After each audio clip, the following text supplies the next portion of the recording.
The royal family, the epitome of high standards, decency and dignity. From the Queen to minor royals, the House of Windsor live under the constant glare of public scrutiny. Harry was dressed in this Nazi uniform. When that photograph was revealed and was published by the newspapers, all hell broke out. When they fall from grace, it's front-page news. The Prince of Wales was in fact in love with another woman. That exposed the whole fragile state of the marriage. Whether it's what they're saying... For Prince Philip to refer to them as having slitty eyes, I mean, that's completely unacceptable. How they're behaving.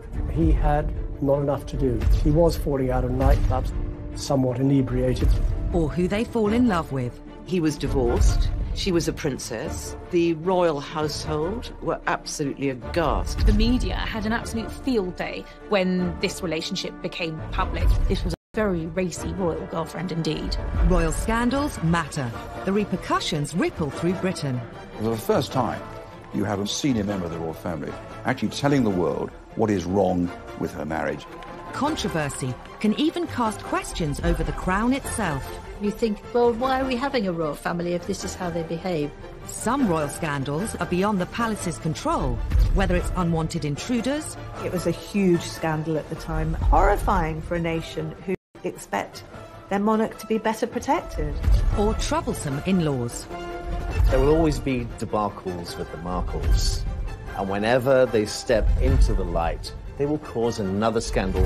These are the stories that caused scandals at the palace, told by those that witnessed them. But the whole thing was embarrassing for the royal family. Not only did she wash her dirty linen in public, before it was washed, she held it up so everybody could see every little stain.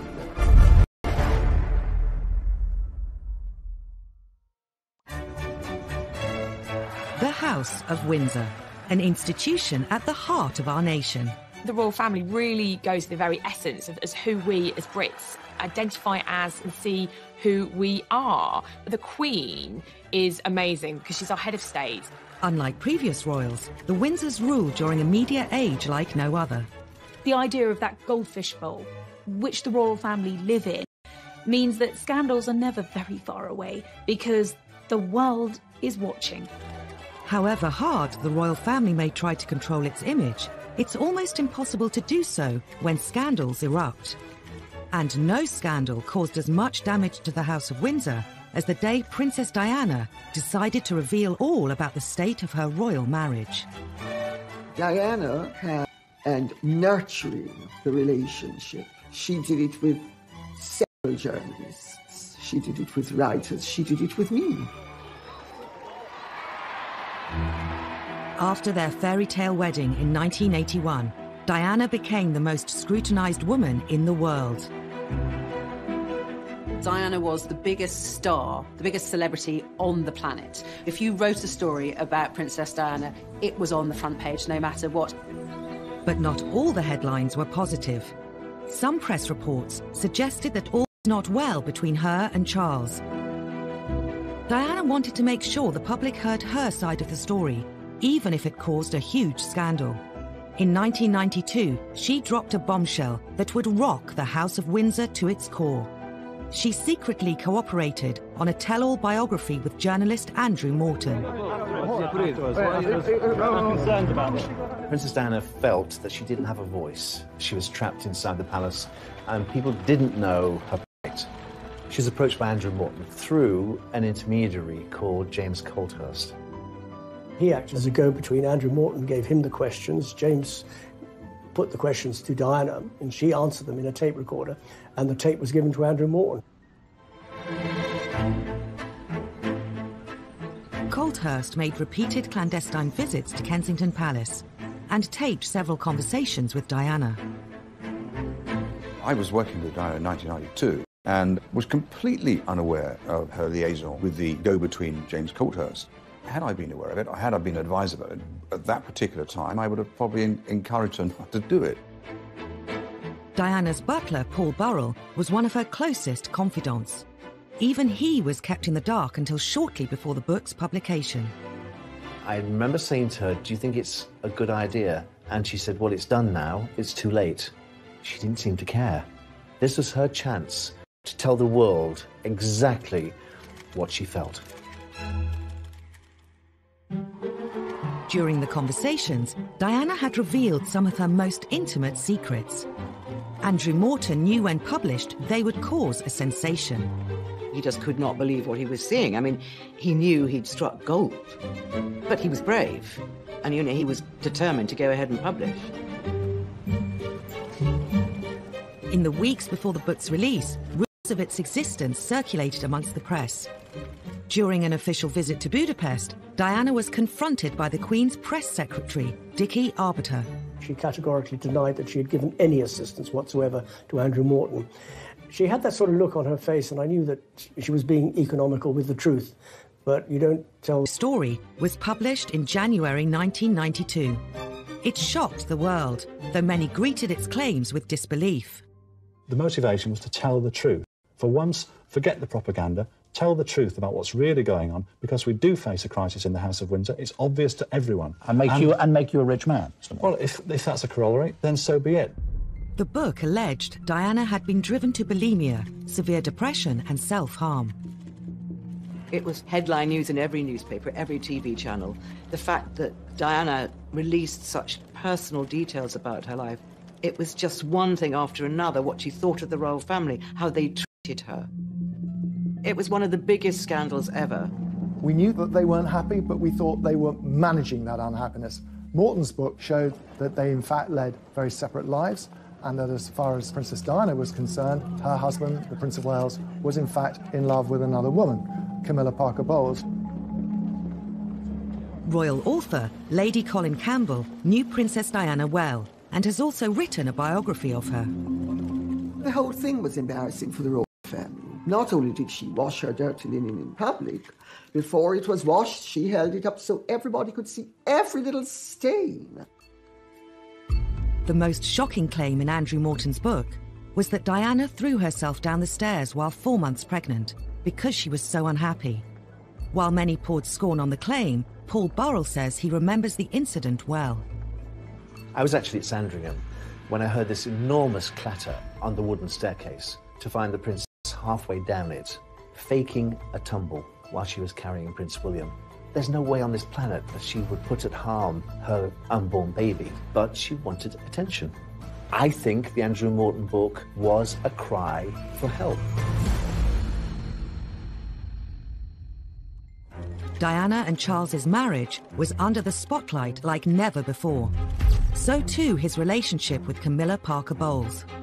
After Diana and Charles's separation, he decided it was his turn to bear all to the media. In an ITV documentary, he admitted he'd been unfaithful during the marriage, but only after it had irretrievably broken down. Now that Charles's affair with Camilla was public knowledge, Diana was determined to use the media to hit back again, with the biggest royal interview of all time. The princess always thought that revenge was a dish best served cold. Undeterred by the scandal that would inevitably ensue, once again Diana secretly collaborated with a journalist to broadcast her side of the story. During the summer of 1995, she'd been introduced to a young man working for Panorama called Martin Bashir, and heads of the palace. Diana and Martin Bashir would go on to hold a series of secret meetings. I used to go to White City and bring him back in my car in the boot so that nobody would see him. Martin Bashir would relish the prospect of being brought into Kensington Palace in the boot, mysteriously, secretly. Diana eventually agreed to Martin Bashir's request to film an interview.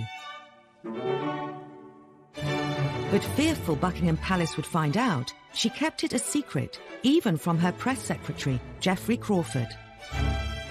At the time, for her press secretary and for the Queen not to know that this explosive interview was being planned and then filmed and then broadcast without knowledge was an extraordinary breach of protocol. Paul Burrell had helped arrange Diana's meetings with Bashir, but she was obsessed with secrecy. It was a Sunday afternoon. The princess said, "You haven't seen your family this week. Why don't you go home and see your wife and children?" I thought, this is strange. I took the opportunity to go home. The coast was now clear.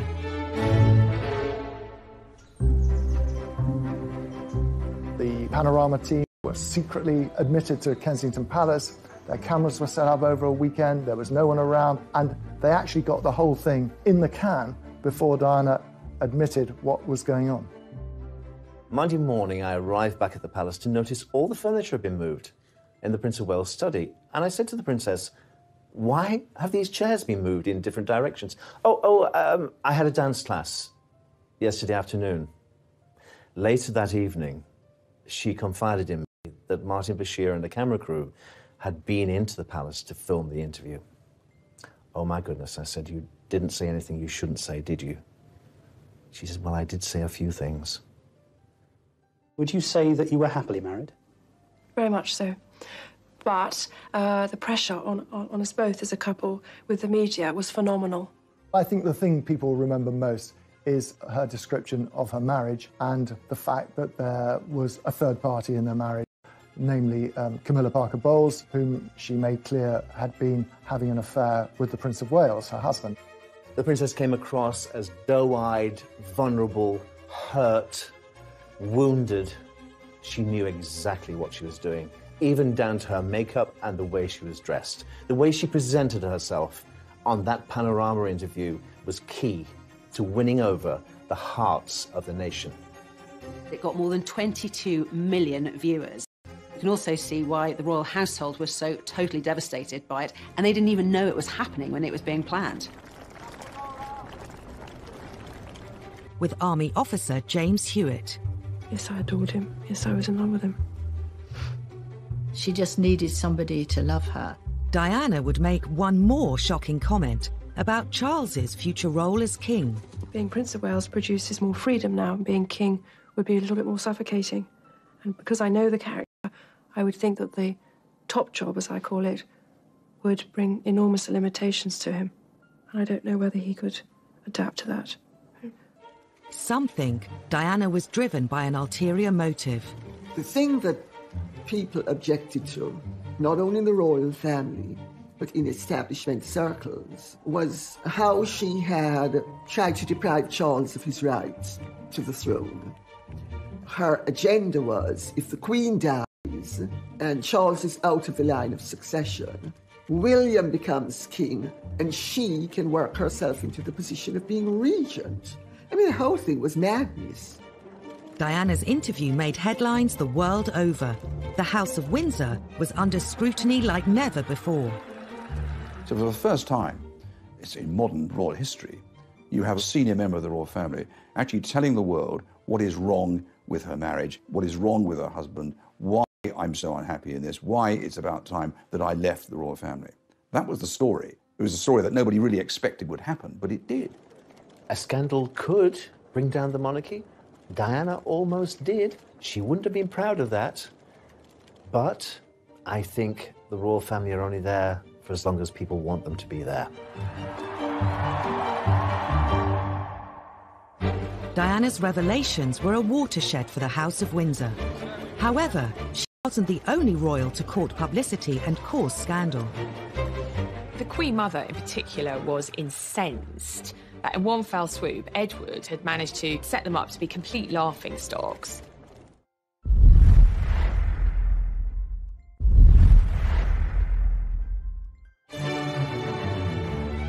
As reigning monarch for over 65 years, the Queen has had to endure decades of royal scandals. Many have involved her 4 children. The youngest, Prince Edward, and his wife Sophie, nowadays keep a low profile. He's the only one with a successful marriage of the Queen's 3 boys. He's the only one whose marriage hasn't ended in divorce, still happily married with 2 children. In his younger days, Edward attracted his fair share of headlines. Like Diana, he courted the media, in his case with sometimes disastrous results. Edward's first taste of controversy came in 1986. After graduating from Cambridge University, he followed his father theatre, but Edward decided to go into the Marines, which was a surprise for some people because he didn't appear to be cut out for it. This was a classic example where someone should have taken Edward on one side and said, this might not be your cup of tea. Just 4 months into his training at Sandhurst, Edward dropped a bombshell. Ingrid Seward was writing a biography of him at the time. Prince Edward was home for the weekend, and he told his family that he was going to quit the Marines. They said, don't be ridiculous. And they talked him round. He said, oh, OK, I'll stay. And he drove back to his base camp the next morning and handed in his resignation. And Princess Anne was driving back to Gloucestershire and nearly put a car in the ditch when she heard on the radio that Edward had resigned, because the last thing she knew, that they'd had this really good talk, and he'd said he'd stay in. The news was received with natural disappointment that His Royal Highness had come to this decision. Some members of the royal family felt he'd let the side down. The Queen Mother was one who felt disappointed in her grandson's behaviour. His father, Prince Philip, was apparently very upset and angry because, of course, you know, what's a royal to do if they're not to be in the armed forces? Soldiers make an oath to Queen and country. For a member of the royal family not to be up to it in terms of joining a military unit was damaging. After quitting the Marines, Edward was free to indulge his real passion. Hurrah, hurrah! During university, he'd developed a love for the performing arts. Edward had always been seen as a man who seemed to be at his happiest on the stage. He also managed to convince other members of the House of Windsor to take part in a TV special, It's a Royal Knockout. All this quasi-excitement doesn't really matter a damn to you, then? No, we're the strong silent types. We're the best blue bandits there are. The programme was widely seen as a really low point for the House of Windsor. It was an incredibly kind of toe-curlingly embarrassing affair. You've got the members of the royal family prancing in period costume. They look like extras from the Tudor court. I think it was quite dangerous for the royal family in a way, because you think, well, why are we having a royal family if this is how they behave? If you see these people running around, mucking about, like 6-year-olds or 3-year-olds even, and you think, well, am I giving my taxpayers money for this? It's nonsense. On the day the programme was filmed, Edward gave a press conference to the waiting media, but it turned into yet another Have you? Well, thanks for sounding so bloody enthusiastic. Richard Kay was the Daily Mail's royal correspondent covering the day's events and was at the press conference. And he said, what did you think of it? Well, we couldn't really answer because we hadn't been allowed to see it, at which point Edward sort of threw his toys out of the pram, if you like. What did you think of it? Thanks. I thought it was great. He displayed a very impetuous side of his character, and of course it was reflected in the television broadcasts and the newspaper accounts at the time. If Edward hoped It's a Royal Knockout would bring the royal family's image up to date, the whole affair did precisely the opposite. The Queen Mother in particular was incensed that in one fell swoop, Edward had managed to set them up to be complete laughingstocks. And she, having tried so hard to kind of reposition her family and obviously her daughter as monarch with dignity and gravitas, prancing around in Tudor costume, kind of laughing and braying in front of the cameras, it took them back several years. The fiasco didn't deter Edward from embarking on a career in television. In 1993, he started his own TV company, Ardent Productions. At the time, he made the mistake in saying, well, I'm not going to work on my royal connections, but practically every documentary he made had a royal connection. In 2001, Ardent were commissioned to make a series called A to Z of Royalty for an American TV channel. Prince William was about to start university at St Andrews. At the time, it was a big story. There was an agreement in place between the palace and the media that we would turn up to cover Prince William's first day at university, and we would then leave, which we all duly did, except there was one film crew that didn't pack up and leave, and ironically enough, that was Edward's. Edward's film crew broke the agreement Clarence House struck with the media and continued to film around the university. Edward and his media career once again attracted all the wrong headlines. Edward was very defensive about it, maintaining that they weren't stalking Prince William, they were merely doing some extra shots they wanted to take up there. It did look very much like there were two rules. One rule for the working press, if you like, the media, and another for the royal family. It looked favouritism. Press reports claimed Ardent's bungling caused a huge bust-up between Edward and William's father. Prince Charles was apoplectic about it. When news reached him that there was still a camera there, there was quite a colourful phone conversation had between the two brothers. Ardent were forced to issue a public apology. It was a massive case, end of Edward's fledgling production career. Edward's television career was subject to press ridicule from the beginning. It was symbolic of the media's changing relationship with the royals.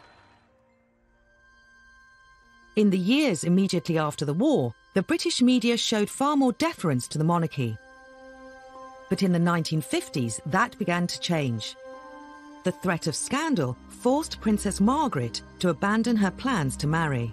Her suitor, a member of the royal staff, named Peter Townsend. Peter Townsend was a war hero, a fighter pilot, very glamorous. But Peter Townsend had been married before, and in those days that created a huge scandal. The obstacles were enormous. He was divorced, she was a princess, the royal household were absolutely aghast. It was seen as a scandal because you can't do that as a royal. You can't get involved with somebody who is divorced. It's not done. Sir Alan Lascelles, who was the private secretary to the Queen, when Townsend went to tell him of the news that they intended to marry, Lascelles said, "You must be either mad or bad or both."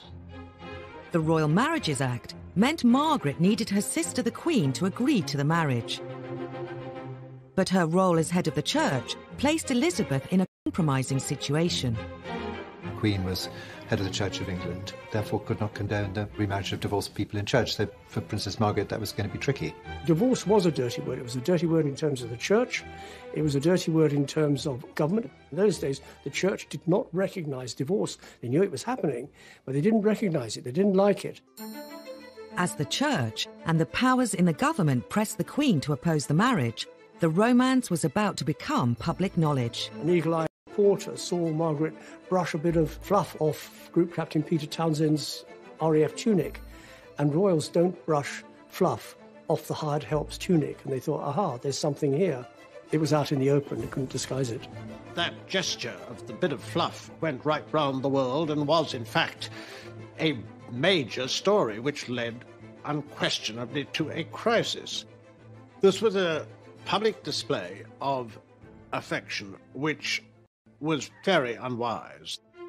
The press latched onto this enticing story. It offered romance, drama, and real danger for the House of Windsor.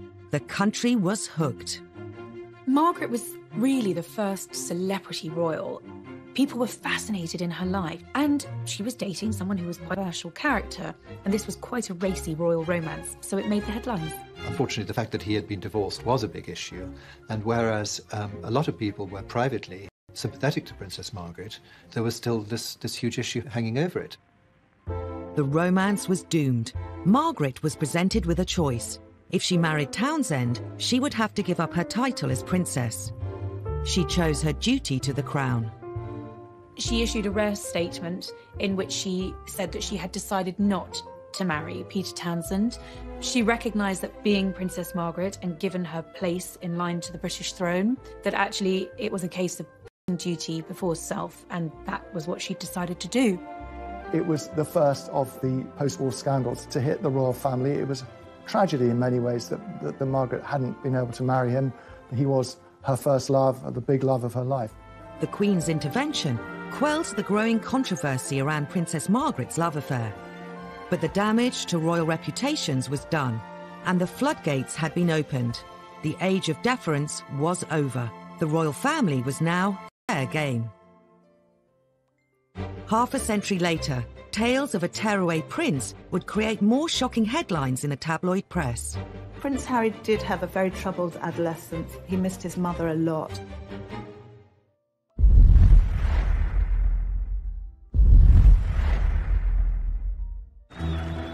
Prince Harry. He served Queen and country. He campaigns for all kinds of worthwhile causes. And he's one half of a real-life royal fairy tale. Sixth in line to the throne, these days he's undoubtedly one of the most popular members of the royal family. But a few years ago, he was no stranger to tabloid scandals.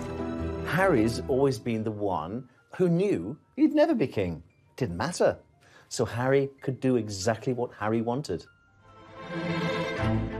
Harry was doing his A-levels at Eton College, but was destined to join the armed forces. The army was always his first love. I remember him as a 5- and 6-year-old strutting around Kensington Palace in army fatigues with a parachute regiment beret. But before serving in the military, Harry was grabbing the headlines.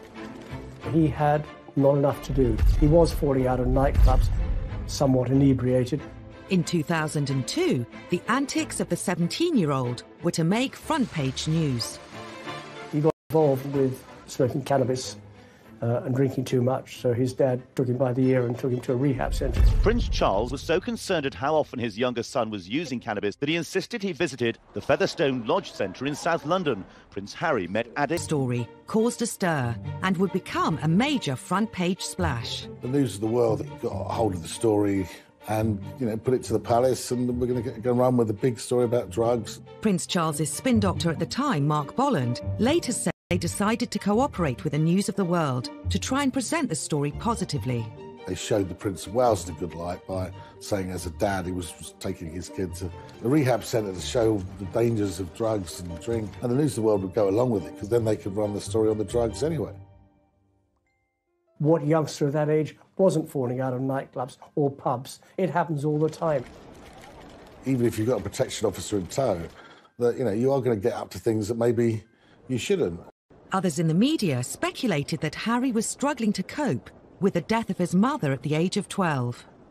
Prince Harry did have a very tough time after the death of his mother. He had a very troubled adolescence, very public displays of fighting with photographers and getting drunk. I think he missed his mother a lot and didn't really have a role in life. I think Harry's wild teenage years have a direct link to losing his mother. William and Harry walked behind Diana's coffin as part of the funeral cortege. Having grown up with them, of the two boys, I always worried about Harry most.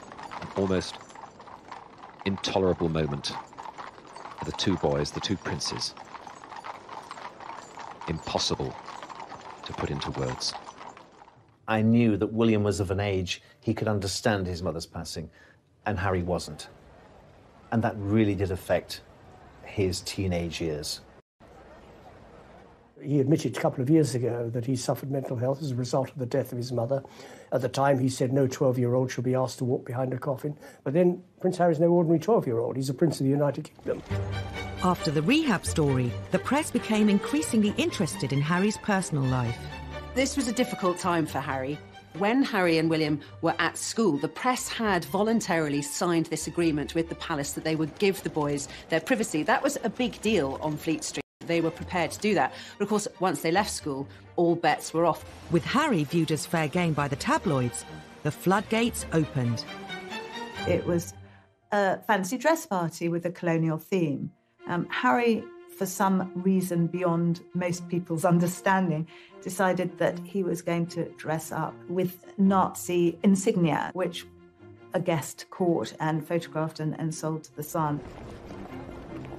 He made this very, very silly mistake, obviously deeply inappropriate, going to this fancy dress party, which itself had a pretty dodgy theme, colonialism. And obviously when that photograph was a sort of global upset. I was in Barbados at the time, and I was talking to this minister, and he was horrified. The Jewish community were very upset about it, and so they should be. I think everybody should be upset about it, that a member of the royal family, and a senior member of the royal family at that, was wearing a swastika armband. The timing was particularly bad, as it happened 2 weeks before the 60th anniversary of the liberation of Auschwitz. It was seen as trivialising something that was such an important part of world history. It was a huge scandal for the royal family. It was such an insult to so many people. But obviously Harry hadn't thought about it, and obviously William hadn't thought about it either, or else he would have said, hey, that's a really silly idea. To make matters worse, the press brought up old stories about the Nazi connections of Edward VIII, the Queen's uncle. I think Prince Harry, inadvertently, by effectively a schoolboy prank, brought a lot of those feelings back to the fore. The royal family immediately apologised. I don't believe for a minute that he's got those sort of anti-Semitic tendencies. It was just thoughtless, and he really messed up. It could have affected his career in the army. He was just about to go to Sandhurst. But the military academy accepted his application. Then he got the call to the army, and that was the making of him. He excelled as a cadet. He excelled when he joined his regiment, Blues and Royals. Harry was posted to Afghanistan. He became the first member of the royal family to serve in a war zone since his uncle, Prince Andrew. He was trying to find a role for himself, and in the army, it seemed he'd found one. He'd served with great distinction. Soon before Harry was due to go on his second tour of duty in Afghanistan, he took a trip to the US. I think going to Vegas was really Harry having his last hurrah before going to war. Harry was going to the front line.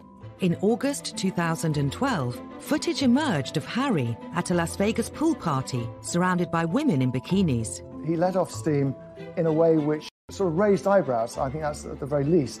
He probably felt no 100% guarantee that he was going to come back in one piece. He might come back in a body bag, might as well let his hair done. And then he did just that. But his send-off party left him with more than just a hangover. He was snapped naked after a game of strip billiards in his hotel suite. The scandal went global. This was front page news. Harry naked in Vegas. I'm not saying that he shouldn't have done it, but his protection team have let him down again. This was a naked body saw things going wrong, and on this particular occasion they didn't. The photos rapidly spread across the world. There was a strong effort by the palace to suppress the pictures, to prevent them being published in this country, and for some time that held firm. It was quite ludicrous, really, because they'd already been seen by anyone who's got a computer or a phone. They could just tap in and look at them. A few days later, those pictures of the party-loving prince made a splash in this country too. He was portrayed in the media as a foolish young man who had some life lessons to learn. In many ways, it was rather unfair. I mean, he was only doing what a lot of young men of his age do. I think at the end of the day, when the pictures started appearing, it endeared Harry to the great British public. They thought, hey, he's one of us. Ultimately, it was a phase Harry was going through, like a lot of kids go through, and just part of his growing up. Today, Harry has dedicated himself to helping young people and mental health charities. And of course, he's very happily married. Some think Harry's wild days actually helped cement his place in the hearts of the public. I think the whole world love Harry. Welcome to Canada! They love a sort of bad boy who's become a good boy, and he's got a lot of charisma. Harry is a progressive modern royal. You either want the royals to be modern or you don't. If they're not modern, they're complaining about them not being modern. If they do modern things, then still complaining. You can't have it both ways. Prince Harry cares a great deal about how he's perceived. But the same couldn't be said of his grandfather. I think there's always a slight intake of breath whenever we used to see the Duke of Edinburgh on public engagements, because you never quite knew what he was going to say or do next. They don't sound entirely native. He does have an extraordinary ability to put his foot in it.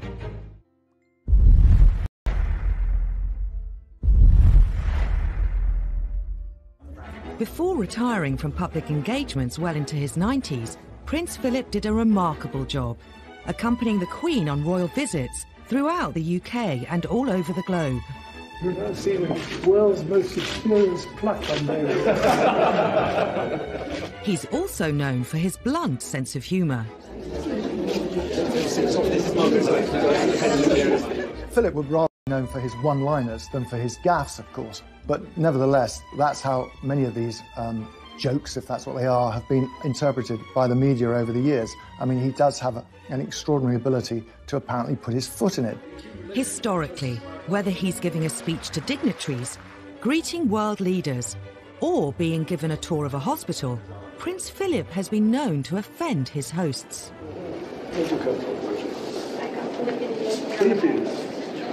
like intake of breath whenever we used to see the Duke of Edinburgh on public engagements, because you never quite knew what he was going to say or do next. And that's led to a string of scandals and a huge array of headlines. The Duke of Edinburgh definitely has a reputation for being gaffe-prone. Some of them are funny. Thank you very much indeed for your kind welcome and for the very nice things you've said about me, and also for this excellent dinner. I can tell you that I'm prepared to grace almost anything for a meal like that. Some of them are very non-PC. Prince Philip today unveiled an award, but also at one point observed that a somewhat dilapidated fuse box looked as though it was put in by an Indian. And some of them are downright offensive. You don't sound entirely native. I just don't think he can help himself. He just says what he thinks. And I suppose in the 1920s and 1930s you could get away with that.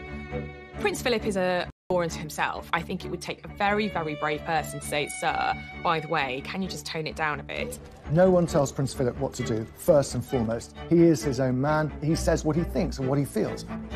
At the centre of a storm, the Duke visiting Ely Cathedral today, saying nothing more about handguns. On his behalf, though, a lengthy apology from Buckingham Palace after he questioned the wisdom of new restrictions. He is trying to say the right thing, and sometimes it doesn't come out quite right. He's always taken the view that his role is an icebreaker. The Queen is actually remarkably shy. In 2013, Philip met Nobel Prize-winning education campaigner Malala Yousafzai. One thing about children going to school. They go to school because their parents don't want them in the house. Instead of putting people at ease, sometimes he puts them in the spotlight. In 2010, Navy Sea Cadet Elizabeth Rendell made national news when the Duke asked her if she worked in a strip club. He was with people in uniform. He's always much more comfortable with naval and army types, and he obviously felt secure in their surrounding that he could crack a joke.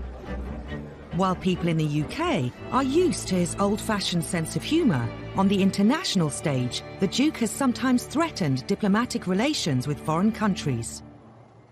I don't think he means any genuine offence when he makes these one-liners, but unfortunately, he has offended nations and peoples around the world.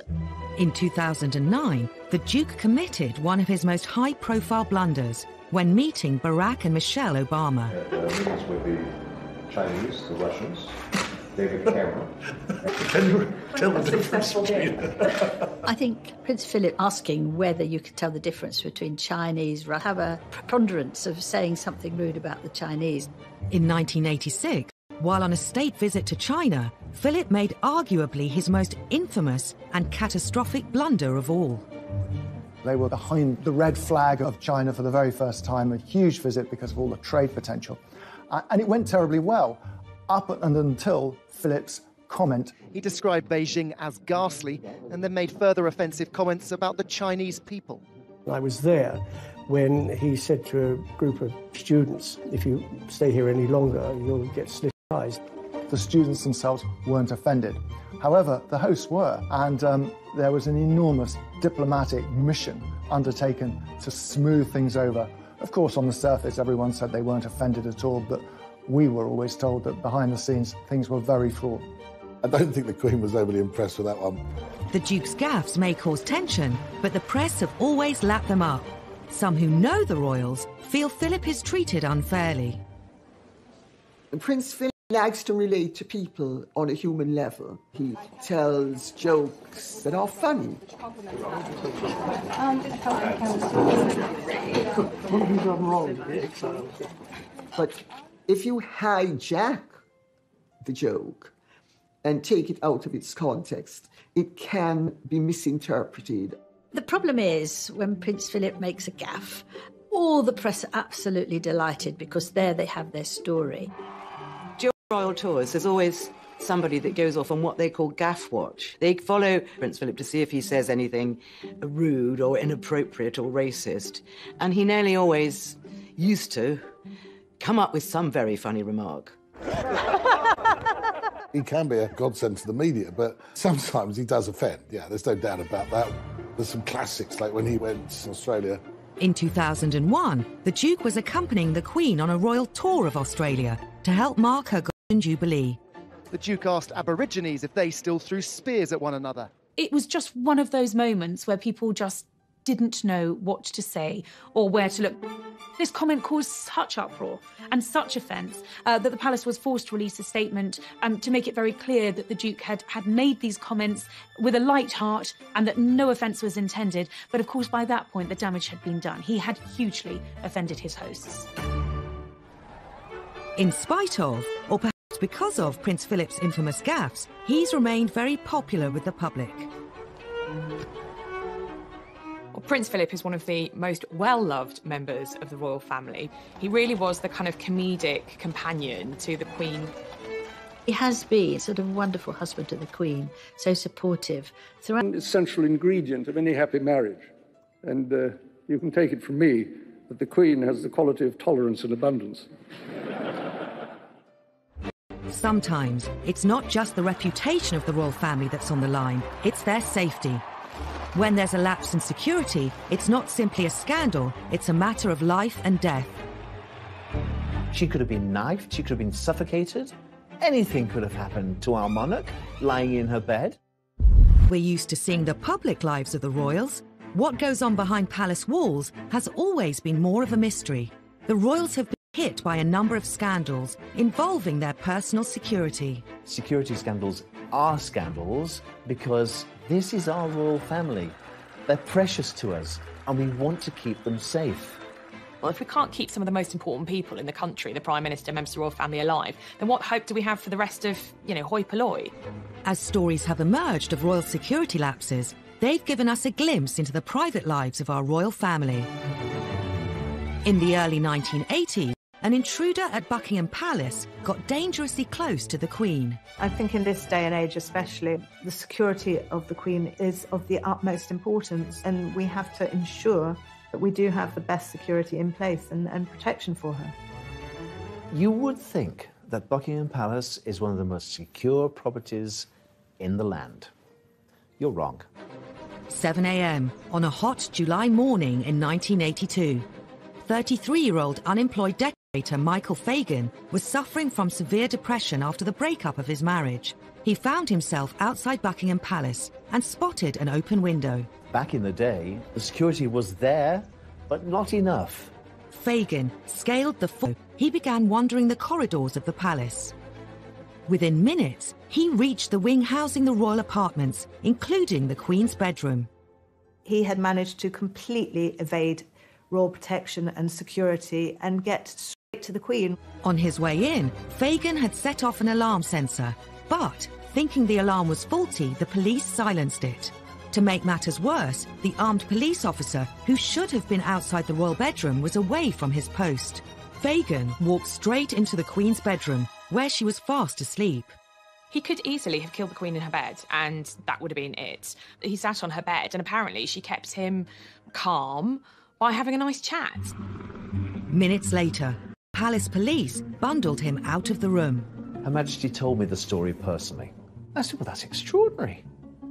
Plus, he was gripping a broken ashtray and he was bleeding on my counterpane. All she was worried about was the bloodstain on her bedclothes. She wasn't worried about her safety at all. Anything could have happened to our monarch lying in her bed. She could have been knifed, she could have been suffocated. It was a huge scandal at the time, horrifying for a nation who expect their monarch to be better protected. The embarrassment and the scandal reverberated through the corridors of Buckingham Palace, down the Mall into Westminster. It was such a national scandal that the Home Secretary offered his resignation. The Queen said no, but he obviously felt embarrassed enough to offer it, and I think that was right.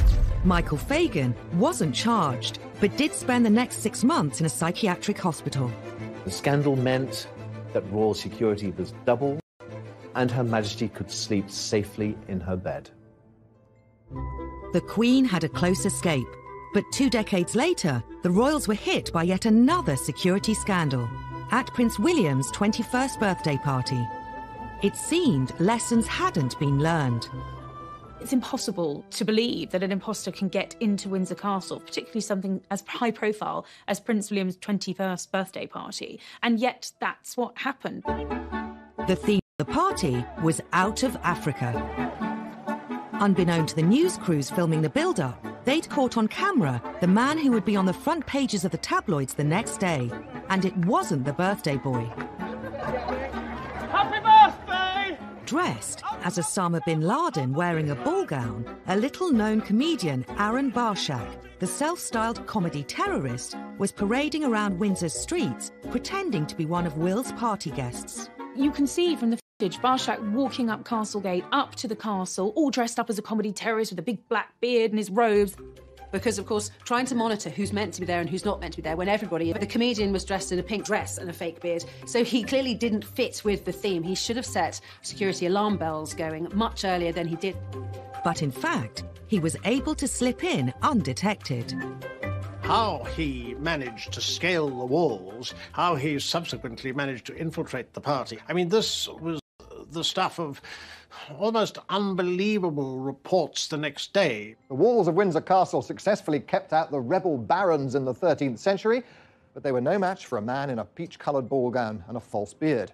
He managed to get past the police security and into the castle, which, by the way, is a pretty big place. Straight into the party. I mean, that was a huge security breach.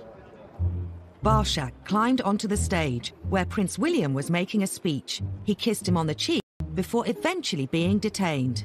He certainly shouldn't have been allowed to get anywhere near, let alone kissing distance, of William.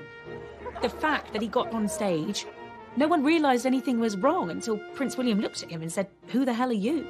It is rare for almost all senior members of the royal family to be gathered together in one place. And if Barshak had been someone with evil intent, well, you can imagine the consequences. There was a huge public outcry. David Blunkett, the Home Secretary at the time, had to make apologies on behalf of the police. Security breaches don't get any bigger than that. It was a huge royal scandal, and suddenly all of the attention was off the birthday boy and on what was essentially a massive security threat. David Blunkett did also, interestingly, put the boot into the royal family. He clearly wasn't prepared to take the full blame on behalf of the police and said that the royal family had specifically asked for lighter touch policing on that night. Every senior member of the royal family was in attendance. Had that been a real-life terrorist, we'd be talking about a very different story today. Could the lax security around the royals have prompted the idea behind the next breach? Less than 6 months later, an undercover reporter infiltrated the royal household and got a job as a footman. The reporter faked a CV, bogus references, and somehow managed to elude royal security and all of the checks that surely go with applying for a job in the household. The Daily Mirror even managed to take this grainy photograph of their fake footman, Ryan Parry, standing on the balcony of Buckingham Palace. The Mirror journalist described how his uniform guaranteed virtually unlimited access to every part of the palace. For the Daily Mirror, this was a massive coup, revealing the most astonishing details about the domestic lives of the royal family. The fake footman had access to Queen and Prince Philip their breakfast. He revealed these fascinating details of breakfast with the royals, the Queen feeding her corgis marmalade and toast underneath the table. They all thought Queen would be eating off gold plate, and the idea that her muesli is brought to her in Tupperware boxes sort of really appealed to people. The British public were able to gawp at what Her Majesty eats for breakfast. The country was shocked someone with a fake CV could get so close to the Queen. Just makes you wonder about how many other people they've employed who have had slightly dubious backgrounds. Even more embarrassing was the timing of the scandal. He was there on the eve of a presidential stay. In fact, he saw the president's bedroom. There could have been a real scandal over the fact that this undercover reporter was working within feet of President Bush while he was a guest of the Queen. For the palace, utter humiliation, an absolute breach of royal security. While security staff can be hired and fired, even the royals can't choose their in-laws. The Markles, they're not going anywhere. Meghan's family obviously want to cash in on her fame and her royal connections.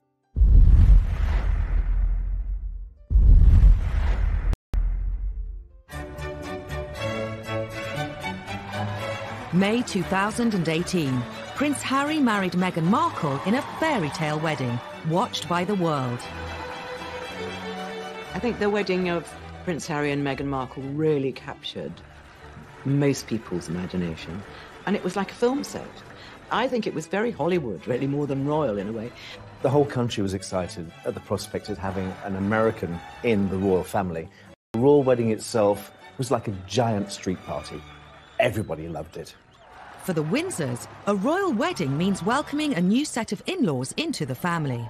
The royals have had a brilliant way at dealing with the in-laws. We always used to call them the outlaws because they were not hugely welcomed in. But that has changed in recent years. The royals are now much more welcoming to those whose families, of those who marry into them. But new in-laws can bring their own potential for scandal beyond the control of the palace press machine.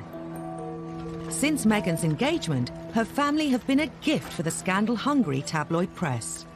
One thing you have to understand about the Markle family is it's a rather dysfunctional family, especially from where we're sitting here. The run-up to the royal wedding was a very, very difficult time, I think, for Meghan and for Harry, and what should have been the happiest day of their lives was overshadowed by a very unhappy build-up to the wedding. Meghan's half-sister Samantha, having previously labelled Meghan a social climber, she revealed she was writing a book called The Diary of Princess Pushy's Sister. Meghan and her half-sister Samantha have never been close. It is abundantly clear that Samantha Markle is deeply jealous of her.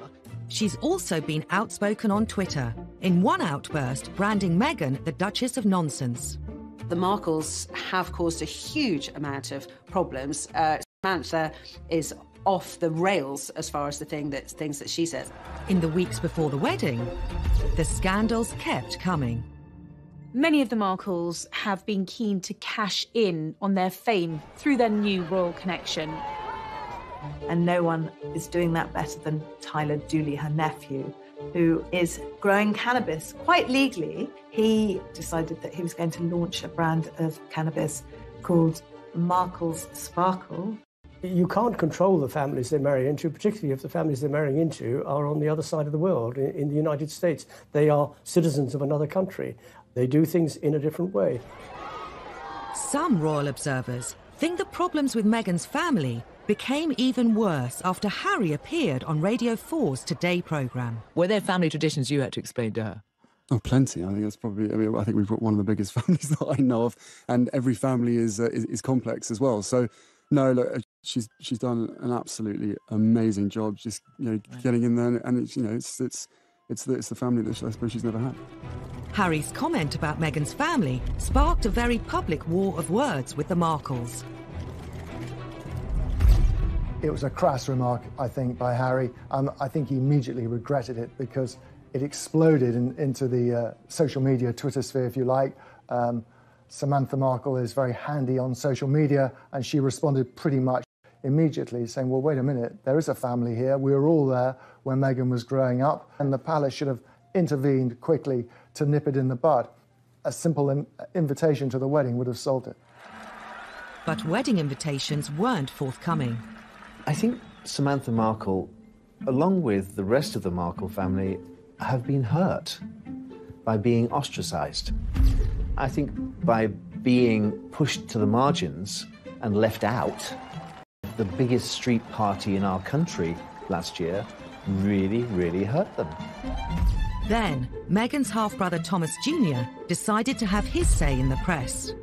He decided in his wisdom that he was going to write an open letter to Prince Harry, suggesting that he called off the wedding and saying, it's not too late, mate, to get out of it, and my half-sister is shallow and jaded and conceited. Really wants to protect her from her family, as far as I can see. The big scandal of all involved Meghan's father Thomas and some faked photographs. All had seemed well when Kensington Palace announced he would be walking his daughter Meghan down the aisle. We were all looking forward to seeing both her mother and her father at her side on the wedding day. But as the date got closer and closer, it became apparent that there was a problem with her relationship that she had with her father and whether he was actually going to be able to attend. 2 weeks before the wedding, what appeared to be paparazzi photos emerged of Thomas Markle being measured for a wedding suit. Another image showed him in an internet cafe near his home in Mexico, looking at pictures of Meghan and Harry. But soon after their publication, it emerged that Thomas Markle had colluded with a photographer to stage the photos. During the run-up to the Meghan and Harry wedding, there was a lot of attention put on to Thomas Markle, who felt that he was getting a lot of bad publicity. He was being portrayed as a sort of reclusive, penniless slob in Mexico, was sort of the image that he felt he was getting, and he wanted to correct that image. So he decided, in his wisdom, or distinct lack of wisdom, that he would set up these photos that showed him, in his opinion, in a better light. The focus of the wedding shifted from the bride and this great British event to the bride's father. The British press had a field day. Samantha Markle admitted advising her father to do the photos. They were both accused of ruining Harry and Meghan's imminent wedding. Whether he was financially rewarded for them, we're not entirely sure, but the assumption was he was being paid for these pictures. And that started alarm bells ringing at Buckingham Palace. And then, of course, there was so much written about how this must be very, very humiliating for Meghan and what's her relationship and is he going to come to the wedding after all or not, which was, of course, the big question mark about all of that. Was Thomas going to walk Meghan down the aisle? As the clock ticked down to the big day, it was reported Thomas Markle was in hospital with heart problems, meaning he wouldn't be at the wedding.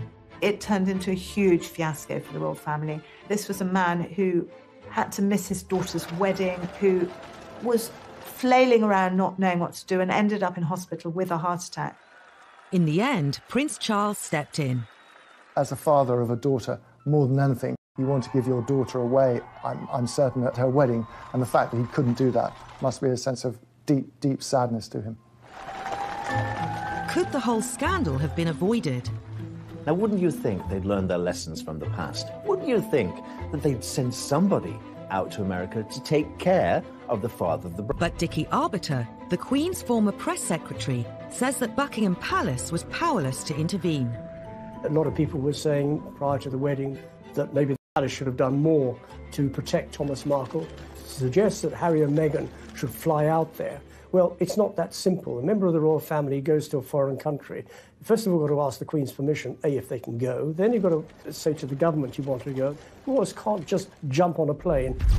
The controversy surrounding Thomas Markle and the fake photos put a huge strain on his relationship with Meghan, and there was worse to come. Meghan tried to mend the rift and wrote her father. What did he do?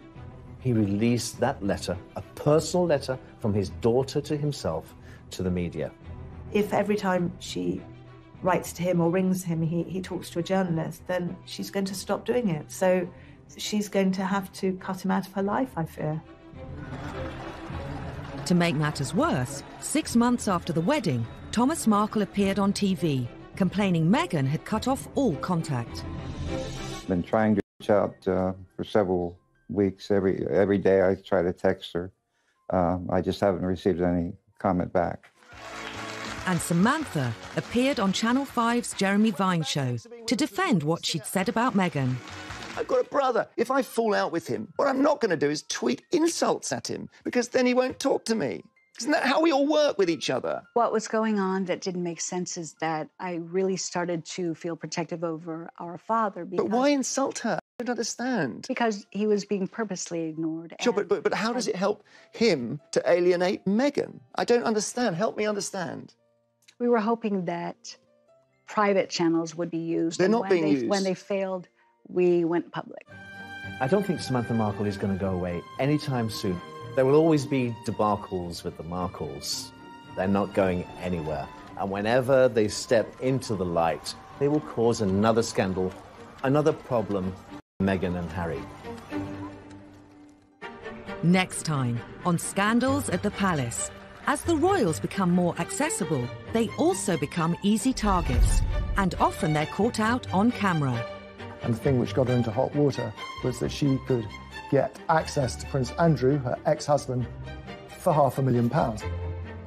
Where there are royals, a ferocious tabloid media, and a public desperate to know everything about them, scandals are never far away. The The Iron Duke had turned into the Duke of Hazard.